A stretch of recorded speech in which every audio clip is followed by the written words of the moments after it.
આપ સર્વોને હેતપૂર્વક જય શ્રી સ્વામિનારાયણ। આજની સત્સંગ કથા વાર્તા નિજ મંદિર સાવરકુંડલા, પવિત્ર માઘ માસ અંતર્ગત આજની સત્સંગ કથા વાર્તામાં આપણે ચરિત્ર કથા અંતર્ગત મધ્યપ્રદેશ રાજ્ય ગ્વાલિયર શહેરના જાટકુળની નાના સુખાનંદ સ્વામીની પ્રસંગ વાર્તા સાંભળશું। આ ગવૈયા નાના સુખાનંદ સ્વામીનો જન્મ મધ્યપ્રદેશમાં આવેલા ગ્વાલિયર શહેરના જાટકુળમાં સંવંત 1856 માં થયો હતો। તેમનું પૂર્વાશ્રમનું નામ ગોપી હતું। ગોપીના હૈયામાં નાનપણથી જ ગોકુળવાસી ગોપીઓ જેવો ભગવાનમાં પ્રેમ હતો।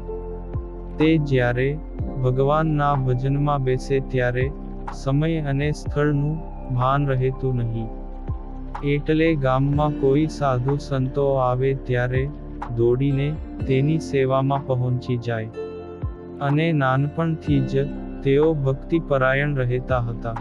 સંસારથી વિરક્ત અને પ્રભુ પામવામાં મસ્ત મુમુક્ષુ જીવાત્માને 17 વર્ષની ઉંમર થતાં પ્રભુ મિલન માટે મમતાળુ માત પિતા અને સમૃદ્ધિમાન કુટુંબ પરિવારનો આ જીવન ત્યાગ કરીને ભગવાન ભેટવા માટે ચાલી નીકળ્યા।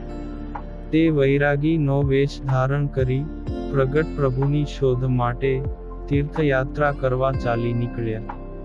તેમને સત્સંગ વિચરણ કરવા માટે નીકળેલા જ્ઞાનાનંદ સ્વામીનો યોગ થયો। આવા મહાન સંતના યોગમાં આવતા પ્રગટ પરમાત્માના દર્શન કરવા માટે ગુજરાતમાં આવ્યા। ત્યારે રસ્તામાં આ ગોપીને બીજા વૈરાગી મુમુક્ષુઓ મળ્યા। તેઓને પણ તેમણે હાલ ધરતી ઉપર પ્રગટ પરમાત્મા વિચરે છે એવી વાત કરી। તેથી તે સહુ મળીને ભગવાન શ્રી સ્વામિનારાયણને ગોતતા ગોતતા ગુજરાતમાં આવ્યા। તે અમદાવાદમાં શ્રીજી મહારાજના વિશે પૂછતા સમાચાર મળ્યા કે અત્યારે ભગવાન શ્રી હરિ આદરજ ગામમાં રોકાયા છે। તે આદરજ ગામમાં સુજાનબા અને રતુભાઈને ઘેર ભગવાન શ્રી સ્વામિનારાયણ ભવ્ય અન્નકૂટ ઉત્સવ કરવાના છે। તો આ સમાચાર સાંભળીને સંવંત 1875 માં તેઓ તીર્થયાત્રા કરતા કરતા આ ઉત્સવ પ્રસંગે 8 મુમુક્ષુઓની સાથે આદરજ ગામમાં આવ્યા। ત્યાં ભગવાન શ્રી સ્વામિનારાયણના દર્શન કર્યા અને પ્રગટ પ્રભુની ઓળખાણ થતાં ત્યાં જ રોકાઈ ગયા। આ ગ્વાલિયરના ગોપી ભક્તે ભગવાન શ્રી હરિ પાસેથી સાધુ દીક્ષા લેવાની ઈચ્છા દર્શાવી। ત્યારે મહારાજે તે ગોપીની યોગ્યતા અને પાત્રતા જોઈને ત્યાં આદરજમાં જ તેમને સાધુ દીક્ષા આપી અને તેમનું નામ સુખાનંદ સ્વામી રાખ્યું। આ નાના સુખાનંદ સ્વામી સાથે જે કોઈ અન્ય 8 વૈરાગીઓ હતા, તેમને પણ ભગવાન શ્રી સ્વામિનારાયણે આદરજના અન્નકૂટ પ્રસંગે પરમહંસની મહાદીક્ષા આપી। તે વૈરાગીઓમાં જ્ઞાનાનંદ સ્વામી, સુકર્માનંદ સ્વામી, સુદેવાનંદ સ્વામી, સુભદ્રાનંદ સ્વામી, ક્ષેત્રજ્ઞાનંદ સ્વામી વગેરે નામ આપ્યા હતા। આ બધા જ પરમહંસો મહારાજની સેવા કરીને મહાસ્થિતિને પામ્યા હતા।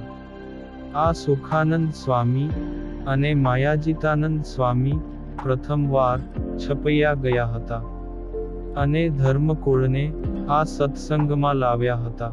આ નાના સુખાનંદ સ્વામી વિશેષ તો અમદાવાદ દેશમાં રહેતા હતા, એટલે હિન્દુસ્તાન પ્રદેશના જાણીતા હતા।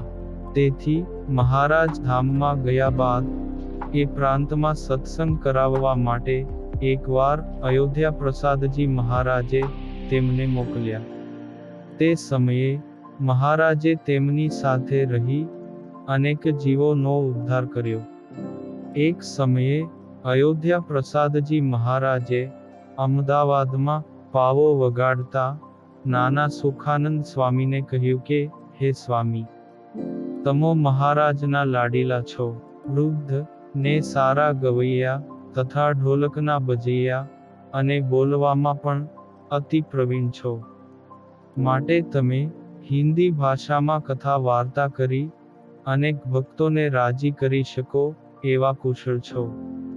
તેથી તમો ગ્વાલિયર પરગણે તથા લખનૌ પરગણામાં સત્સંગ વિચરણ માટે ફરી મુમુક્ષુઓને ભગવાનના પ્રગટપણાની વાતો કરજો. અને ભગવાનના ગુણ કીર્તનો ગાઈ ભક્તોને રાજી કરો. તો મહારાજ રાજી થશે. પછી તેઓ ત્યાંથી છપૈયા આદિ ગામોમાં ફરી ત્યાંના સર્વેને સત્સંગ કરાવીને ઈચ્છારામભાઈના મોટા પુત્ર ગોપાળજીભાઈ આંબલિયા ગામમાં રહે છે. ત્યાં સર્વજનો મહારાજના આશ્રિત છે. માટે ત્યાં જઈ સહુને કથા વાર્તા સંભળાવજો. ધર્મકુળમાં જન્મેલા તેઓને તમારા દર્શનથી અને વાતોથી સુખ થશે ને ભગવાનનો મહિમા વધશે. માટે આપ ત્યાં પણ જાજો. તમને ફાવે ત્યાં સુધી ત્યાં રહેજો. જો ન ફાવે તો 1-2 વર્ષ પછી પાછા ગુજરાતમાં આવજો. તમે શ્રી હરિના લાડીલા ને કૃપાપાત્ર સંત હોવાથી તમને કનકને કામિનીનું બંધન નહીં થાય. આ રીતે આચાર્ય શ્રીએ અંતરથી આશીર્વાદ આપ્યા. પછી તો સુખાનંદ સ્વામી પોતાના મંડળ સાથે હિન્દુસ્તાનના ગામોમાં ફરવા ગયા.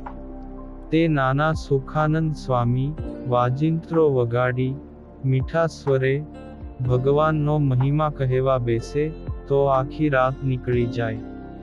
છતાંની કોઈને સમયની ખબર ન રહે. સહુ ભક્તોને સત્સંગનો લાભ આપતા.